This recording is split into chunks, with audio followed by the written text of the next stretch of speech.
All right, ladies and gentlemen, so today I got a very special video for you guys. I'm actually interviewing a local farmer and an old friend, Liam.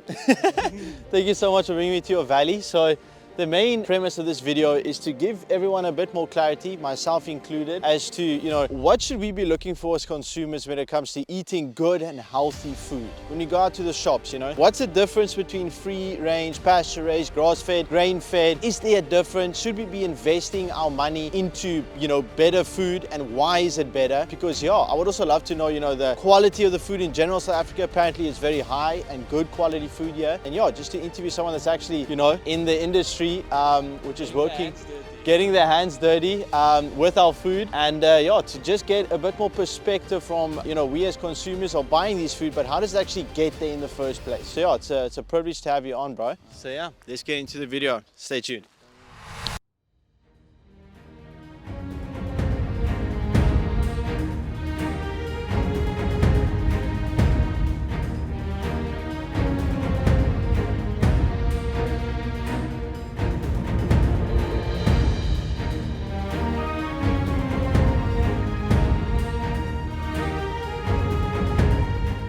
Yes, Mr. Weeps, ek kry jou nou. So Liam, what is this farm specifically? Is it like a wine farm? Yes, so predominantly most of the stuff we do is wine related. So we make a few blends. The wine farm I'm working on is Knorrook. So the wine goes to Coin Rock, the seller, and then they make the wine for Knorrook because it's the same owner. How long have you been working here? I've been working here for 2 years and been absolutely enjoying it. Like, I'm content with it to work here for the rest of my life. Actually. Oh wow, amazing. And you stay on the farm, right? Yes, in the serenity of Stellenbosch winelands.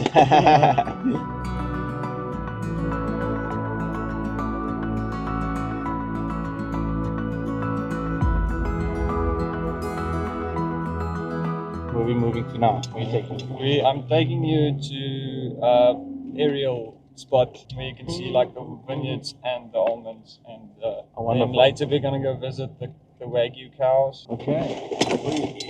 So what do you think people should know as us wanting to eat healthy, trying to buy food?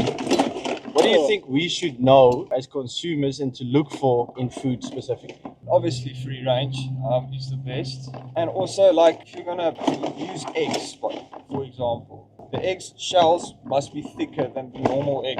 The normal egg is like, it has a thin shell, because the chickens come from a feedlot. So the eggs itself isn't that nutrient rich. So it's not that nutrient rich, and also the egg yolk is more firmer, and the yellow of the egg is also a deep orange, which means it's rich in omega-3s and antioxidants and all of that stuff. The thing about that I don't like a lot about feedlots is the feed they give them is grains and soy. And take cows, for example, they want to eat grass. They're grass feeders, but they're giving them grains and soy. Why do they do that? It's just a bit cheaper. It's cheaper and it makes them bigger faster. Okay.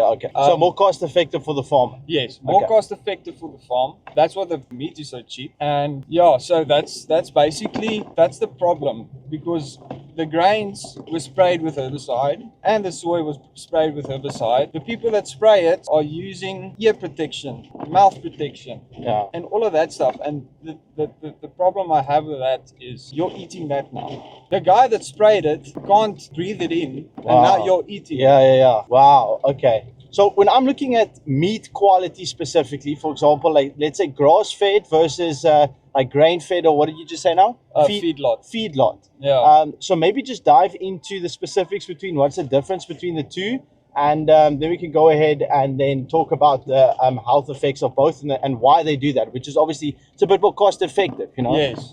So maybe just explain those two quickly. Okay, so free range is the cows or the chickens are outside in their natural environment, less stress and more nutrient rich foods that they eat, which also it's in their meat and in their eggs. Because they're like natural, they're eating what they, that's what they want to eat. Okay. They're not forced to eat soy and grains, because a feedlot is basically like a massive shed where they just chuck thousands of cows in. Higher stress, so you can taste that obviously in the meat as well. They put microchips in them to see when they are sleeping, when they are eating, when they are grazing. So they are very much data driven because they don't want the meat to drop quality, and also if they're under stress means more hormones get sprayed inside of the cows and stuff like that. So it's more high intensity, hectic type of way to make cows grow. But it's more cost effective for the farmer. Yes, it's more cost effective for the farmer because it's more data driven, where grass fed or free range beef, the farmer doesn't have any control over what to do and how to do it. So Liam, what is this? This is almonds. What are this? This is almonds. This is my babies. Planted in 2022. Pretty big for a plant that's like 3 years old. We're expecting a good harvest this season because it's cold, needs the cold, so I'm happy with it so far. I'm happy if the leaves are falling off. So we have a cool experiment that we're doing here, where we want to plant cover crops in just underneath the trees that keeps weeds from growing, which means that you need to spray herbicide to kill the weeds. So then you eliminate the weed by not spraying herbicide, and it also gives out nitrogen into the ground. Oh wow. So in that way it's like you're scoring 2 times, because you're not using synthetic nitrogen, and you're also not using herbicide killing microorganisms in the ground, and not killing any bacteria that's actually making symbiosis with the trees. Oh wow, amazing. Yeah. So this is you can see the grass that's growing in the rows. That is basically, so we throw seeds in there every year for a while, and then we get a permanent cover crop that we plant, and then all that organic matter gets worked into the ground again, and then we can get symbiosis of all the bacterias. Oh wow. And what's cool about these bacteria is if you use a fertilizer, it binds, and then the tree can actually use it. Where some farms, they only throw their fertilizer and just hope the plant takes it up. So this helps because it brings the ecosystem back. So is this like the food for the soil basically? This is the food for the soil, that's exactly right. There's a few farms that do this, and which is nice is we didn't even throw seeds this year because last year we had a good year. So then it made seeds, and then we just went with a roller, and we just ran from the top to the bottom. We just plowed it down, and then when we came and we plowed it, the seeds went into the ground, and it grew back again without using seeds or anything like that.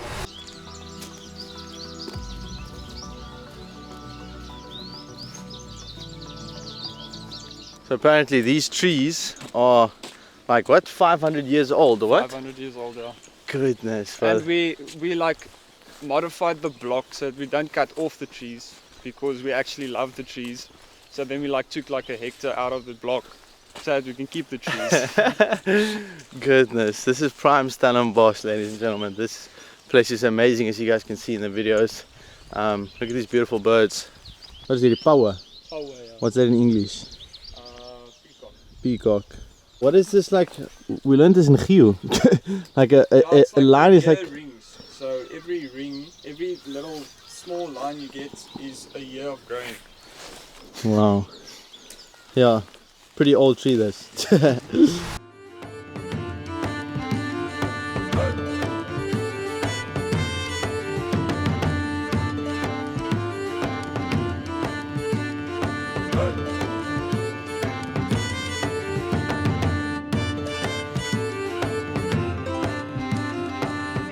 Right, so we are standing in the middle of the vineyard right now. This is beautiful scenes. But yeah, obviously when we're looking at just food in general, wine is part of our food and what we are getting in, So if we are trying to avoid the poisons of pesticides on a general level or eat good, healthy food, we need to take wine into account as well. And Liam gave me actually a very good insight. A couple of weeks ago, I told him, I'm drinking this red wine. He told me, what wine you're drinking? And he actually told me that wine is not really as healthy as it could be, because of how they make the wine, how they harvest the wine. And yeah, so Liam, just please go ahead and just explain to us, what we should be looking for in wine specifically when it comes to how they harvest it and the pesticides and all of that. So basically all the wines that are in Worcester and in Rosenville, they are consignment grapes. So they use a harvest machine, and the harvest machine, it takes everything, like the leaves, the sticks, the stone, they can even be stones in it. Goodness. And then what happens is the seller needs to deal with that, and then they throw a lot of chemicals to eliminate the taste, so that it doesn't just taste like leaves. Okay, I get it. So there's more chemicals that goes into the wine if you go for the,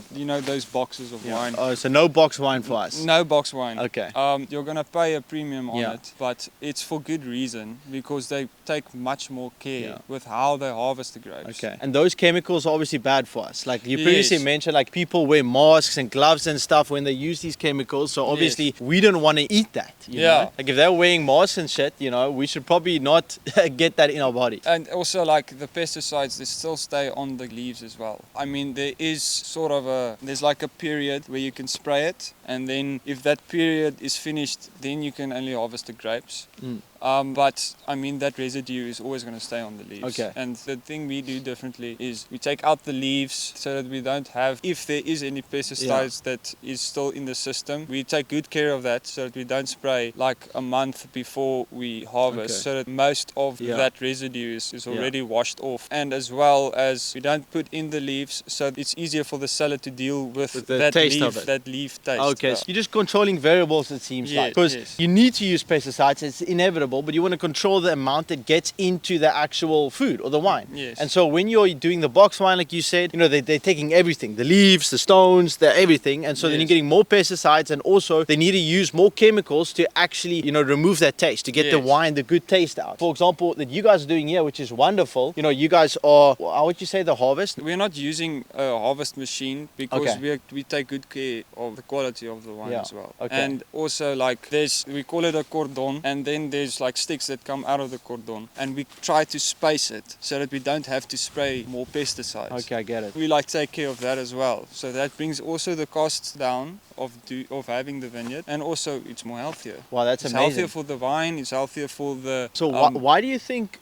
not everybody does that? Because there's guys like me who are production managers, and then it's not their farm, and they want to keep their side clean, so they will spray every week. They will spray everything. They will spray whatever it is. Just have the good numbers on your end. They just want a good harvest. I see. Because it's more about quantity or quality. I get it. Yeah. Quantity over quality. Yes. Okay, so if you tell the people what is a type of wines that you should stay away from and then look for. So basically, what I would do is I would go to the farm and I agree ask with that. them. Okay. It's how are you going to get the information if you ask the farmer directly? Okay. It's the easiest way to do it. And what should you ask them specifically? You should ask them how was it harvested, or you can go on their Instagram page, because most of the wine farms are on Instagram, and they also show the harvest process as well. Okay. Where if you go to Worcester or those places, it's in the open. Yeah. They're using harvest machines as well. Okay. So if you want to tell the people just quickly, so what should you look for, or essentially then avoid? So you should avoid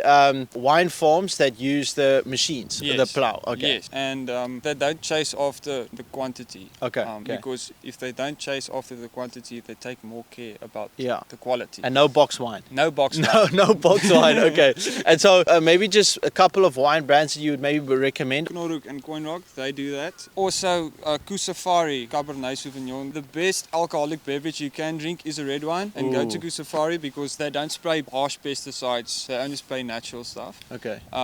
They also don't spray herbicide, where some farmers do that. So yeah, my best advice would be Kusafari, Knorrook or Coinrock. So essentially, you just want to look for wine that has been taken good care of, like Liam just said. When they're using these plow machines and these machines and stuff, they're just getting everything in here. And obviously there is pesticide sprayed on this stuff, so you want to control the variables. You want to put as little of things that has been sprayed pesticides on as possible. And above that, to take the taste away from all the leaves and the stones and everything, they throw different different chemicals in to make the wine taste better. They're obviously doing this to be more cost effective, but obviously you're taking a hit on your health when you do that. They are using masks and gloves and stuff to avoid getting the chemicals on their body and in their hands or whatever. You do not want to get that into your body, like Liam just said. So yeah, very valuable stuff. So when it comes to alcohol, you would say that red wine is one of the more healthier options to Yes, drink. it is the healthiest. Amazing. And then you also get organic vodka as well. So if you Okay. like the hardwood, Yeah. Go for- Organic vodka. go for the organic good. vodka. And stay away from boxwijn. Yeah, box Okay. wine. And also, like, the one thing that I think would be best if you have the money for it is buy a plot of land and do your own stuff, because then you know what you're doing, what you're getting into your body. And also, we as human beings, we are made to look after the land. And if you look after your own stuff and you know how they are growing and everything like that, you gain respect for the process as well. Then you will know how much crap farmers go through during seasons. I mean, when it doesn't rain or stuff like that.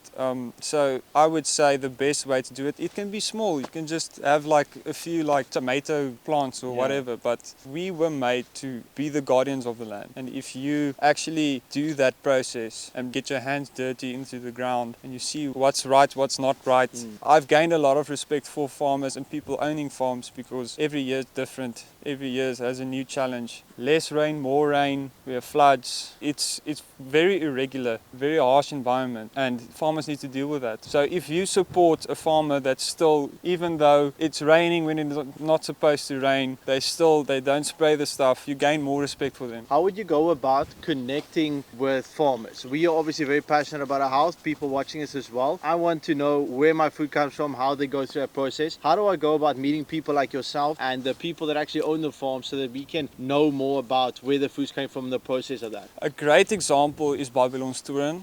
Love that place. I I love got it. engaged there actually. Yeah, let's go. Let's go. Babylon's Toren is like one of my favorite spots, because you can ask any person there and they'll just tell you. I think it's a difficult situation because the farmers just keep quiet and they just do the hard work. And they've been keeping quiet and doing the work for years. Yeah. So if you want to get connected to farmers, go to any farmer. If you see a guy with a Toyota Hilux riding around, he's in the driver's seat, I think. So if you want to ask him, it can be stupid questions. They'll still help you because they're still nice people. Yeah.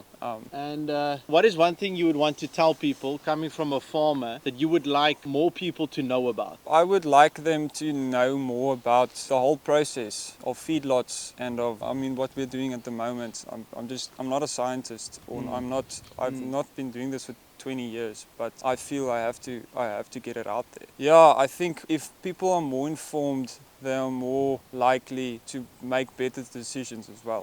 What do you think is one thing that people watching this now can do right now when it comes to their food choices to eat healthier? Get away from seed oils, buy free range, grow your own stuff as far as possible. Go for organic, because they are limited a lot on what they can spray to get that label of organic. And just understand the process. If you're bothered by a type of food, go do your research about it as well, because there's a lot of research of that where scientists speak to farmers about something, or they do a type of proof of something. So yeah, I think the best way is to go directly to the farm and try to understand the whole process. Amazing.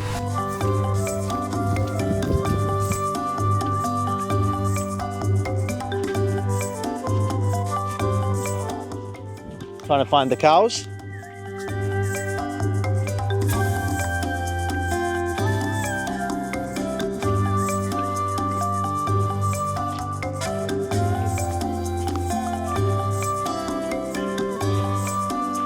Yeah, it's true. It's true what Liam says. If you actually like go and walk with a farmer like this, like you can hear I'm out of breath already, bro. You get a lot of respect for the process. And I think that's the thing, like we get very desensitized when we just buy things in the store. I think we take a lot of things for granted. So being in the, in the process, on the farm, it's a different type of ball game. It's actually in a weird way, fairly like almost like a spiritual experience. Can you imagine when you're actually working with the animals? Yeah, I think it's a different ball game. Looking for the cows.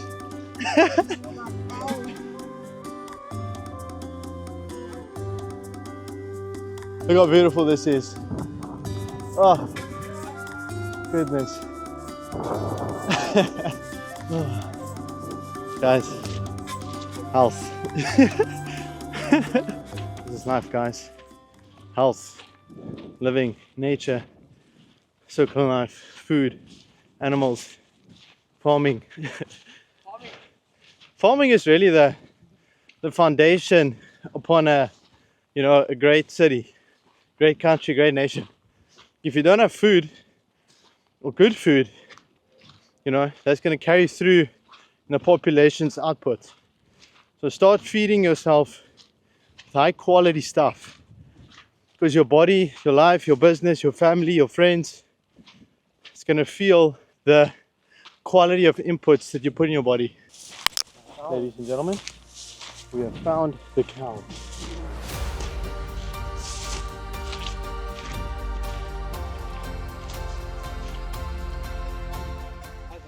If they're grass-fed, they're way more energetic as well, because they eat the things they want to. They get more energy from it. So that's what's so nice about grass-fed as well, is the cows itself has more energy to do the things they love. Yeah. And to socialize. And not to just be lazy and lay around the whole time. And I mean, that carries over in the quality of the meat as well, Yes. I agree. Less stressed. Less stress. The cow had more energy. Had more energy. And as well as that energy transfers back into your body as well. I agree. Everything is energetic. All right, so we have the privilege of walking with the future meat here, or the cows right now. So if you were to say, like, obviously we're looking at grass-fed, all these different type of meat qualities. Some places are, the meat's so much more expensive than just, I don't know, regular, I don't know, whether that be like grain-fed or whatever. What's the difference between the two? Is it worth it to spend a bit more money to get better quality meat? And then why would you say that is the case? Yes. I mean, you can see the cows are way more energetic. If you go to a feedlot, the cows are just laying around and just eating the whole day, because they want to get the cows fat enough. And also, like, there's stuff called molasse. I don't know what's in English.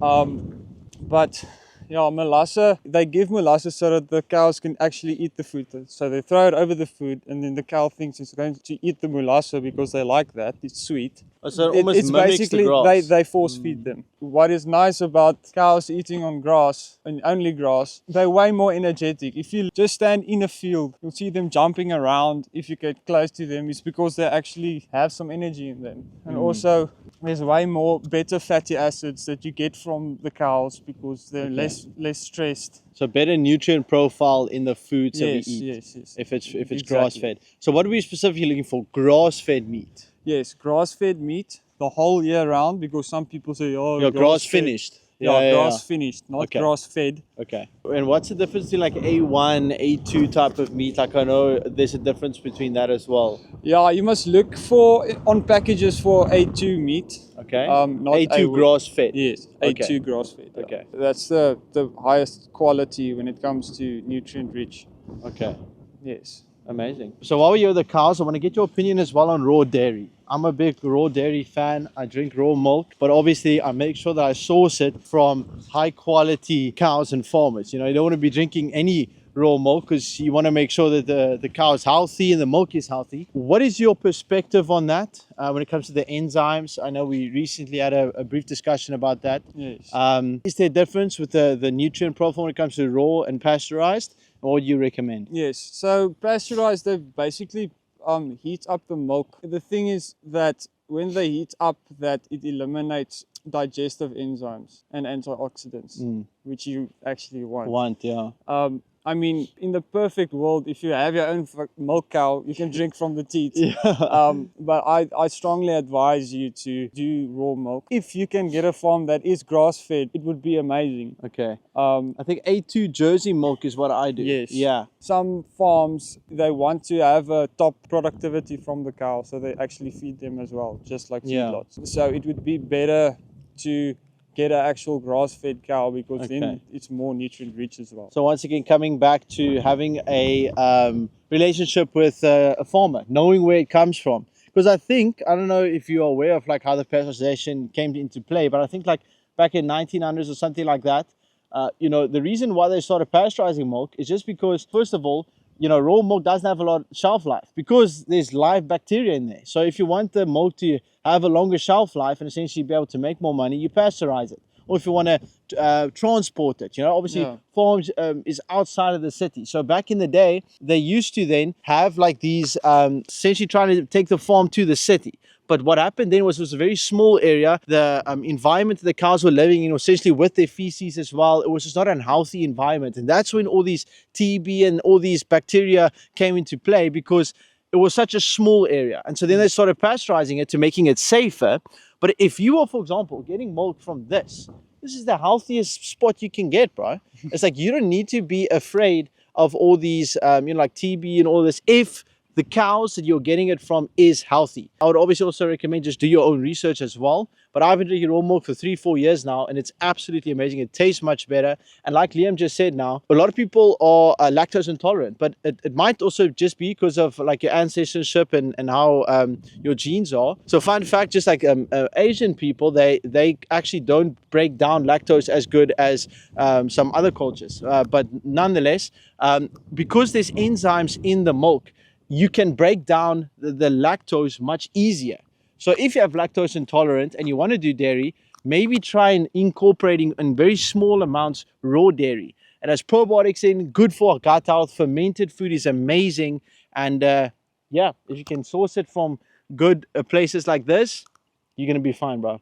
What's your favorite thing about being a farmer?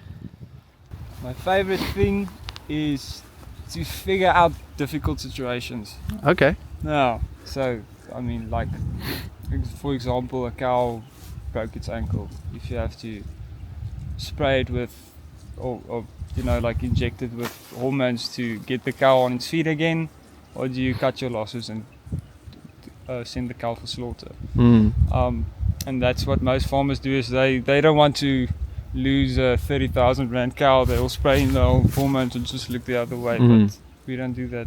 We want to look after our clients as well. Amazing. So looking at antibiotics and hormones, what do you say is important for us consumers to be mindful about when we're buying meat? The reason why I'm so against feedlots is they spray a lot of antibiotics because the cows are more under stress. Where we will only spray or inject antibiotics if we can see the cow will bounce back. Okay. I mean, it is still a living organism. If we can do something about the cow to get it to bounce back, we don't want to just throw it to slaughter. Like, we don't have like a actual relationship with the cow, because I mean our livelihoods are built on them. So we will do our best to keep the cows on their feet, but if we can see we're going to spray or inject a lot of antibiotics into it, then we will rather cut our losses. I see. So it's that type of... It's a give and take. Pros and cons. Why would you say it's not antibiotics, hormones? Like, I mean, it just makes sense for me. You don't want to be spraying hormones into your body, okay? It's just going to mess up your entire body, and it's definitely not healthy for you. There's a reason why people are so against testosterone and all these things. Now he's spraying it into the meat that we are eating. That's obviously not a good thing. Yes, I mean, how many people are dying from heart diseases, or bodybuilders dying from heart diseases? I'll rather eliminate the risk than to get that inside my body and just see what's going to happen. Okay, I get it. There's a lot of politics on hormones and why not to use them and why to use them. I'd rather just stay away from it. Yeah, I mean, it's like just controlling the controllables. Like, I'm also a big thing about this, like all of these artificial sweeteners, all these chemicals and stuff that people say is fine for you in studies. Some studies show this and that. Is like, we don't really know the long-term effects of these things. All we are seeing is that across the board, we are getting a lot of inflammatory diseases going through the roof. And there's definitely something that's happening that is not good. And that's why I'm a big thing. That's why I want to come and interview Liam, be on the farm here. Why my entire philosophy is living in accordance with nature is, if you're eating whole foods as close to the source as possible, making relationships with the farmers, being out here, being part of the process, you get a lot of perspective of what's actually happening, getting a lot of respect for the process, but also you're eliminating a lot of the things that we can't control, we're not aware of. We don't know the long-term effects of like these, and how do you even do a study about hormones, stuff like that? Like, we know we shouldn't be injecting it in ourselves, and so why are we injecting it in the food that we are ingesting? That's obviously not a good thing. So yeah. The general quality of the food in South Africa is very, you just have to look for it. If you look for the best quality, you'll get the best quality, because there are farmers out there that is willing to do the best quality. You just have to do your research. You are responsible for your own health. If you want to be healthy, then you need to take responsibility. Like I take responsibility for feeding the cows, looking after the cows. We all have a responsibility to know more about our health as well. We were put on this earth to look after the land, live with nature, and if you don't take responsibility for your health, you're gonna get problems later along the line. It's more like you're investing in healthier years that follow. Liam, thanks so much for doing this video for me and for the people. I really hope I did this information justice and that we got everything out of Liam that we wanted to. If I missed anything, leave a comment, or if you guys want to ask Liam a question, leave a comment down below. I'll link his Instagram as well so that you guys can maybe have a chat with him. I don't know if your inbox is going to be full now, but that's yeah. fine. But yeah, this was a cool video. I'm very grateful for you, and I think you guys are doing very good work here. Yeah. And I think hopefully this shed some light on the farmers in South Africa and the importance behind, respecting the farmers, okay? And, putting our money where our mouth is, invest in good quality food. Let's try and get South Africa to be as healthy as possible by investing in good, healthy food and farming. So yeah, I thank you. Cheers, man.